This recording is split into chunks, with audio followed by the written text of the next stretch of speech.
Hola, mi nombre es Olga Veloz, mediadora cultural del Museo Arqueológico Centro Cultural de Orellana, quienes les damos la bienvenida a nuestro segmento de entrevista Entre Culturas, Diálogo junto al río, creado con la intención de compartir reflexiones acerca de la cultura, el patrimonio, la literatura y demás temas relacionados a nuestra institución, que desde el 2015 trabaja en la provincia de Orellana por el rescate del patrimonio arqueológico amazónico y el fomento de espacios de encuentros, de aprendizajes a través del arte y la cultura.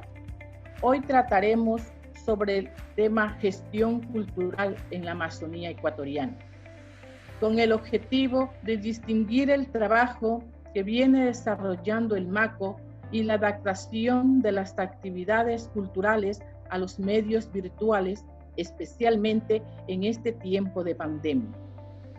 Por lo tanto, damos la bienvenida a Milagro Aguirre Andrade, periodista y editora que ha trabajado en medios de comunicación como el diario Hoy, el diario El Comercio, y en instituciones sociales como la Fundación Alejandro Lavaca desde el 2004. Junto al Vicariato de Aguarico, SICAME ha realizado publicaciones de varios libros sobre la Amazonía. Actualmente es la editora general de la editorial Avia Ayala. En calidad de entrevistadora nos acompaña hoy Erika Nieves, mediadora cultural del MACO con 9 años de experiencia. Buenas tardes a todos los que se conectan a nuestro programa y damos la bienvenida a Milagros Aguirre. Gracias por acompañarnos y poder conversar con nosotros el día de hoy. Quisiera empezar recalcando que trabajó en el COCA en diferentes temas y uno de ellos fue la cultura. Cuéntenos, ¿cómo inició tu trabajo cultural en el COCA? Hola Erika, buenas tardes con todos. A ver, ¿cómo inició el trabajo en el COCA? Yo creo que el COCA se convirtió en un gran sueño cultural que se viene cocinando desde hace muchísimo tiempo, sobre todo desde la misión capuchina en un inicio y luego ya, digamos, desde la ciudadanía, ¿no? Cuando yo empiezo a interesarme por el Oriente, es porque fui a una exposición que hacía el padre Miguel Ángel Cabodevilla en Quito, en la Galería Artes, que era una galería que regentaba Iván Cruz, y Miguel Ángel fue llevando todas las urnas, bueno, no todas, pero bastantes de las urnas que están ahí en el MACO, en el año 99, en 1999. Yo era periodista cultural del diario El Comercio, y la exposición se llamó Rostros de Luna y estuvo en la Galería Artes, me parece que como unos 6 meses y hubo muchísima actividad. Entonces ahí le conocí al padre Cabodevilla y bueno, con él ya empezamos como a cocinar algunas otras cosas juntos, ¿no? Yo estaba en el comercio, como te decía, y estuve en el comercio hasta el 2004. Luego salí del comercio mientras estaba en el comercio estaba yo haciendo un libro que era los libros de mitos y tradiciones de los Naporuna con el padre José Miguel. Y esos libros tenían dibujos de Marcelo Aguirre, de Dayuma Guayasamín, de Shirma Guayasamín y de Miguel Barea.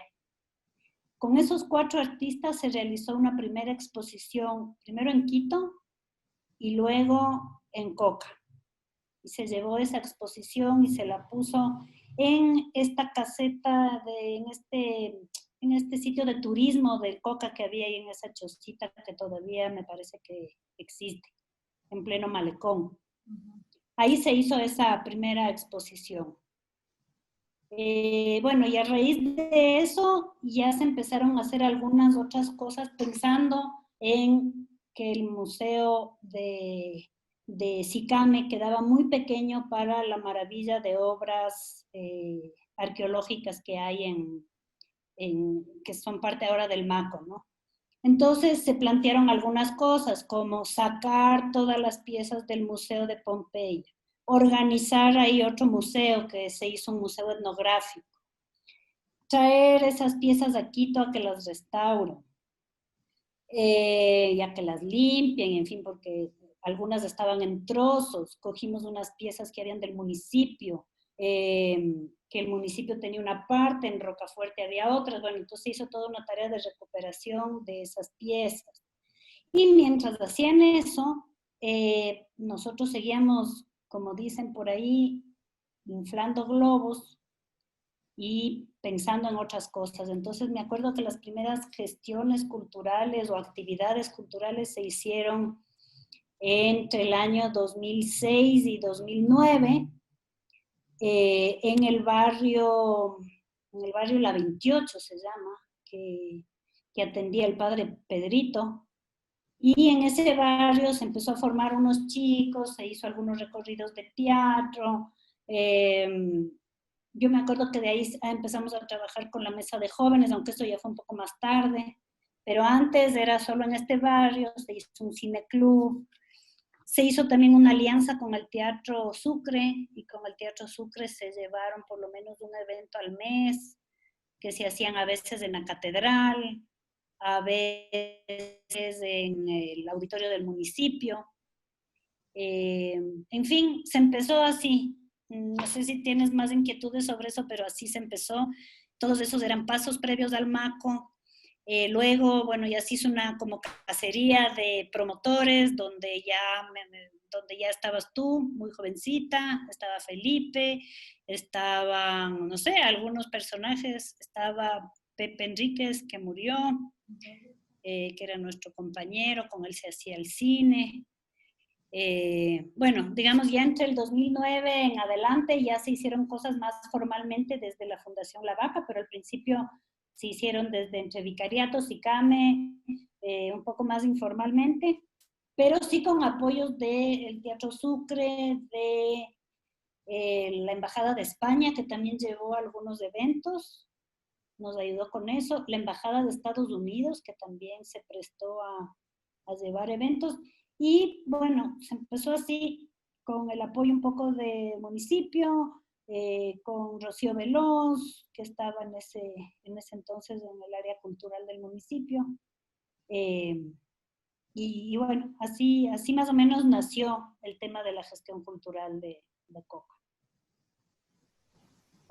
Un trabajo bastante arduo en sus inicios, se ha involucrado en varias actividades y nos comentas que empezó la gestión cultural.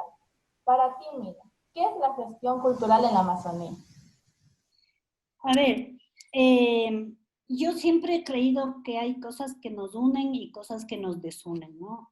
Y así como nos desunen las distancias geográficas, o nos desunen las religiones, o nos desune la política, o nos desune, no sé, hay muchas cosas que nos desunen, hay cosas que nos unen, entre ellas la cultura, ¿no? O sea, la música, el teatro, la danza, yo creo que son cosas que nos unen, la gastronomía, la comida, todo eso nos une. Creo que la tarea de COCA empezó con ese sueño de ver qué cosas nos unen y qué cosas nos pueden hacer mejores personas, ¿no? Al principio fue durísimo, porque al principio no asistía casi nadie. Me acuerdo que iban los 4 frailes del vicariato y no sé, tal vez alguna amistad que uno hacía por ahí. Al principio era difícil, pero además nos acusaron mucho en ese momento de elitistas, ¿no? O sea, ¿cómo es eso que traen una orquesta sinfónica acá? O sea, son elitistas. Y para mí era al contrario, es decir, yo creo que la cultura es un derecho, es tan importante como la salud, tan importante como la educación, tan importante como el derecho al trabajo, en fin. Creo que la cultura es un derecho, y creo que la población amazónica, de donde sale toda la riqueza del país, ha sido la población más abandonada en cuanto a ese derecho. Y te puedo contar que las primeras experiencias, por ejemplo, de música clásica, que fue, me acuerdo, un artista chileno que se llamaba Carrasco, un guitarrista, o la presencia de una persona que quiere muchísimo al Coca, que se llama Luis Llaneza, que es un famoso barítono español, que se recorre el mundo y canta en Rusia y no sé dónde, no sé cuánto, y es música clásica. Fueron los eventos que más se llenaron en ese momento. Y te estoy hablando de los años 2007, 2006. Y entonces eso me llevaba a mí a pensar que la verdad es que hay en esos sitios como tan marginados o tan olvidados, hay como mucha más sed de cultura, ¿no? Y creo que luego ya con el MACO y con las cosas que ustedes han seguido haciendo, se ha podido comprobar, ¿no? Yo me acuerdo que los primeros años con Alvarito, el primer año creo que se hizo una lectura del Quijote, por ejemplo, en voz alta, en el malecón, que era una locura, ¿no? Pero participaron todos los niños con un entusiasmo increíble, ¿no? Entonces, eso, yo creo que ese es un poco el éxito de la gestión cultural, ¿no? No con el ánimo de imponer nada, al contrario, pero sí de buscar lo que nos une y lo que nos puede hacer mejores personas, lo que nos es bello. Yo creo que el tema bello, el tema de la estética es una cosa muy importante porque no sé por qué se cree que la pobreza tiene que ser, además de dura, tiene que ser fea. O sea, al pobre le tiene que gustar la música fea, tiene que tener su casa fea. Eso no es así. No es así. Entonces, es un derecho que su casa sea linda y que pueda acceder a un lindo cuadro y que pueda escuchar música buena, ¿no? Y la música buena no es una cosa de élites ni de nacionalidades, es buena porque es buena, no hay más. Entonces, creo que esa fue como una lucha, ¿no? Una lucha que tenía que ver también con cosas tan sencillas como que cuando yo fui a Coca no había un parque. Y entre las cosas que se lucharon muchísimo es porque hay un parque, ¿no? Y se hizo el Parque Central y yo no me he de olvidar nunca cómo fue la inauguración de ese parque, porque además se lo hizo con mucha ilusión, participamos con algunas ideas con los arquitectos Moreira, usaron algunos de los dibujos de los mitos naporunas en el sendero, uno de los senderos. Es decir, el tema cultural no se quedaba solamente en la idea fija Maco, sino en hacer una ciudad bonita, ¿no? En hacer de Coca, que era tan feo, porque era feo en el 2004, era una calle de lodo, en hacerle bonita, que sus habitantes se sientan bien, en hacer de Coca un lugar digno, de un lugar maravilloso, porque tiene además un paisaje maravilloso. El entusiasmo de todos los logros que ha tenido el trabajo cultural, lo que significa para ti la cultura, nos llega a las dificultades que has encontrado, que has enfrentado en la gestión cultural. ¿Cuáles serían? La primera dificultad es esa que te digo que nos acusaban de elitistas, ¿no? O sea, decían, ¿quién va a leer un libro en Coca? ¿Quién va a ver? O sea, ¿para qué hacen una biblioteca? ¿Quién va a leer si quién lee allá? Y esa como idiosincrasia creo que fue la más difícil. Porque ni siquiera la consecución de recursos era tan difícil como eso, o sea, como romper un poco esos estereotipos de que el tema cultural, bueno, la otra cosa es, si es como el tema digamos, la dificultad mayor era esa, ¿no? La gente quiere vías, quiere carreteras, quiere asfalto, quiere no sé qué, y nosotros estábamos un poco a contracorriente diciendo, no, la gente no solo quiere eso. La gente necesita libros, la gente necesita música, la gente necesita un lugar donde estar, la gente necesita un paseo bonito para tomarse un helado, la gente necesita... Entonces, esas creo que eran las mayores dificultades, ¿no? De prioridades, o sea, ¿cómo va a tener Coca un museo y no agua potable? Es decir, un poco de eso se nos acusaba y esas eran como barreras que había que estar peleando todo el tiempo, pero creo que los logros son mayores, ¿no? Y los logros están en que Coca tiene el museo más lindo del país, en que ustedes hacen un excelente trabajo de mediación cultural, en que han crecido personal y humanamente, profesionalmente y humanamente. No sé, creo cuando veo el trabajo que hacen, cuando vi en febrero el recorrido teatralizado, se me fueron las lágrimas, ¿no?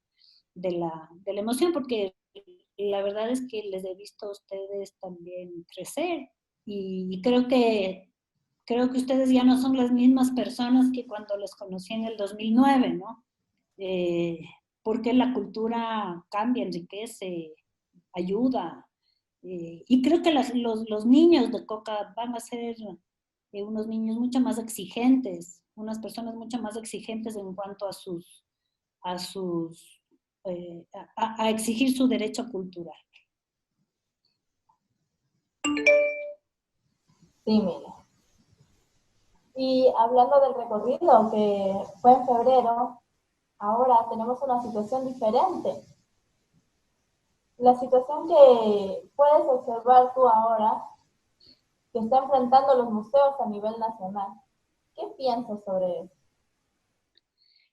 A ver, yo creo que es una situación muy dura para la cultura porque se va a venir una situación de pobreza muy, muy fuerte, de desempleo. Sin embargo, no soy pesimista porque, por un lado, yo creo que la gente se está reinventando y entonces está ampliando su oferta, está aprovechando de la tecnología, etcétera, ¿no? Creo que eso es bueno. Por otro lado, cuando esto termine, que algún día terminará, creo que va a haber una sed muy grande de salir y ver cosas bellas después de haber tenido que enfrentar un poco esta situación dura, ¿no? Entonces creo que los museos en ese sentido pueden volverse si es que sus gestores culturales le ponen empeño, digamos, puede volverse un lugar que dé un poco esas alternativas a esa oscuridad que se está un poco viviendo, ¿no? Así es, bien. Has trabajado en proyectos sociales por muchos años. Uno de ellos es el MACO, como lo acabas de recalcar en la entrevista. Tenemos un museo aquí en Coca, Museo Arqueológico y Centro Cultural de Orellana. ¿Cree usted que esta línea con la que inicialmente fue concebido sigue trabajando en ella? Yo creo que sí. Yo creo que sí, no tienen que abandonar esa línea, ¿no? Porque, es decir, creo que ustedes son los que tienen ahora en sus manos el que eso siga siendo así, el que sea cada vez mejor, el que ustedes se vayan profesionalizando también, porque las cosas un poco se hicieron en tiempos anteriores, se hicieron un poco casi como experimentos, digamos, ¿no? Sin mayor formación. Yo creo que ustedes tienen todo por delante para formarse más, para no ser tan empíricos como quienes iniciamos un poco esa tarea. Entonces creo que el MACO tiene muchísimas posibilidades y creo que ustedes tienen que seguir preparándose para que así sea, ¿no? Para ser verdaderos gestores, verdaderos, no solo mediadores, sino proponer cosas, estar siempre activos y sobre todo siempre creyendo en lo que hacen, ¿no? Enamorándose de lo que hacen. Si uno no está enamorado de lo que hace, es complicado, pero si uno está enamorado de lo que hace, seguramente va a hacerlo cada día mejor. Sí.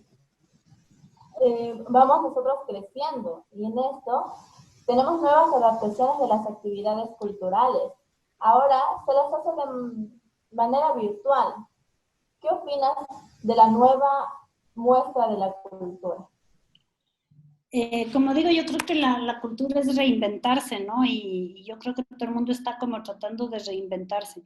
No, hay cosas que no me gustan mucho virtuales, ¿no? Evidentemente cuando uno ha estado en el MACO y otra cosa es ver el MACO desde la pantalla de mi casa y otra cosa es estar respirando el aire, el aire puro en el balcón de la biblioteca, ¿no?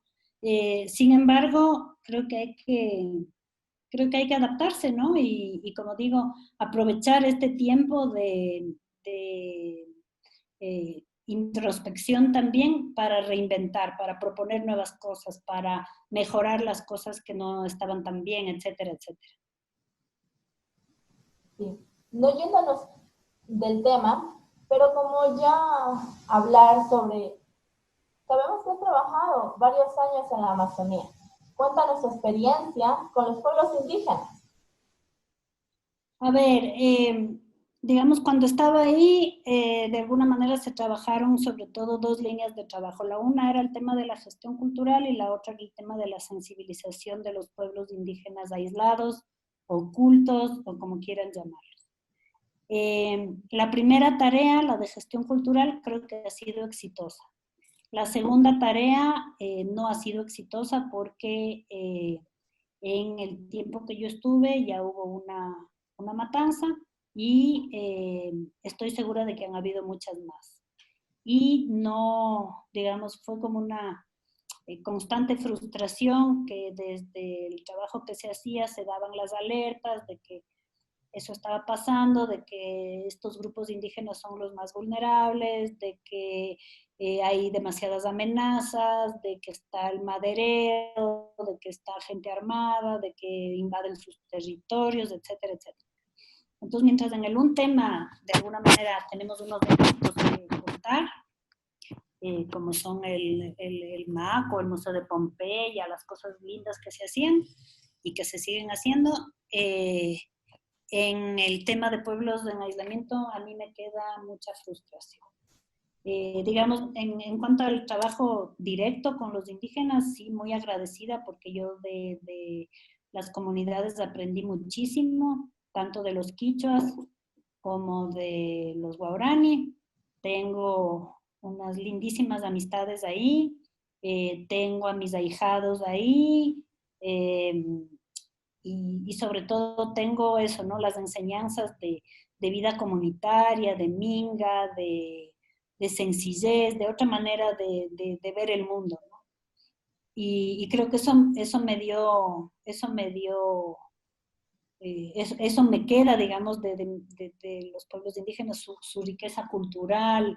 En fin, creo que quedan cosas lindas, pero me queda una frustración muy grande de saber que esa gente que vive en la selva, seguramente que vive escondida en la selva, seguramente está todo el tiempo en los finales de su existencia.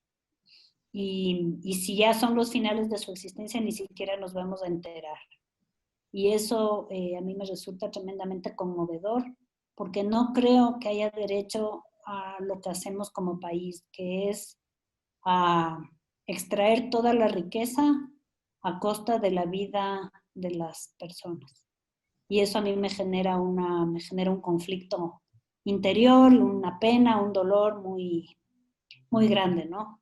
Muy grande porque yo de la primera matanza, yo estaba trabajando en el comercio, la primera matanza fue en el 2003 y 10 años después esta segunda, y haber visto personas lanceadas, como vi en el 2009, una familia, una mujer atravesada con lanzas, es decir, fueron situaciones muy, muy dolorosas, ¿no? Entonces ahí es donde me queda el sinsabor, la tristeza, ¿no? Sí, mira. Es difícil el trabajo, como tú lo comentas, pero también se quiere como lograr que los pueblos indígenas sean partícipes. ¿Qué idea o qué opinas tú de que los pueblos indígenas puedan ser partícipes de la gestión cultural? ¿Cómo logramos eso? Tienen que ser, ¿no? Porque la gestión cultural en Coca está basada en su propia riqueza cultural, es decir, no es una gestión cultural impuesta, como decía, ¿no? Las urnas son indígenas, son de los omaguas, los cuentos que ustedes leen son de los naporunas, y la selva está ahí para que la gente la conozca, y esa selva está digamos, esa selva es territorio indígena. Entonces, en ese sentido, yo creo que ellos tienen que ser, son y tienen que ser partícipes de su historia, ¿no? Yo creo que a ellos está dirigido también el museo. Creo que la gestión cultural tiene que estar dirigida a ellos, porque ellos son los dueños de esa historia, ¿no? Entonces, creo también que mucha gente que entregaba los hallazgos que encontraba en su chacra y entregaba a los padres capuchinos y que de ahí se fue formando la colección, creo que eso también muestra la importancia de hacer ese tipo de gestión, de concientización entre las comunidades de la tarea que significa el MACO, lo que significa encontrar las urnas, lo que significa... Y creo que ustedes, como mediadores culturales de esa gente, es de la que van a aprender, ¿no? Los significados de las pinturas, los significados de las urnas. Creo que es un constante alimentarse uno del otro, ¿no? Y creo que ahí, evidentemente ahí habrá que reforzar ciertas cosas, pero creo que finalmente el museo es de ellos, ¿no? Es de los indígenas de la zona y creo que ahí está su historia. Entonces, no es que, creo que nunca se pensó en que las cosas se hagan a espaldas de ni en contra de, ni con afanes colonizadores de cambiar la cultura de los pueblos indígenas, ni mucho menos al contrario, es nutrirse de su poesía, de su pintura, de sus colores, de su cosmovisión, para ponerla en escena, ¿no? Entonces creo que ellos son los principales actores de la tarea que ustedes tienen entre manos. Así es, Mila. Esta es nuestra última pregunta. Igual aquí creo que lo podemos editar. Me habían dicho que dejamos fuera la pregunta de pandemia. No sé si te la hago o no. Sí. No hay problema. Si crees necesario, sí. Pues bueno, Mila. Usted como periodista, columnista cultural, con varios años de experiencia, a través de su trabajo con los pueblos indígenas, ¿cuál sería su opinión sobre la situación de estos pueblos frente a la pandemia? A ver, a mí me resulta maravilloso un poco lo que han hecho las comunidades indígenas frente a la pandemia, y es decir, se han organizado como comunidad. Y creo que de eso deberíamos aprender los mestizos, ¿no? Nosotros simplemente nos hemos cuidado entre familias, si acaso, pero aquí en mi edificio que viven otras 10 familias, ni siquiera sabemos si estamos bien o no los vecinos, ¿no? Los indígenas se han cuidado, han combatido la pandemia con sus medicinas naturales.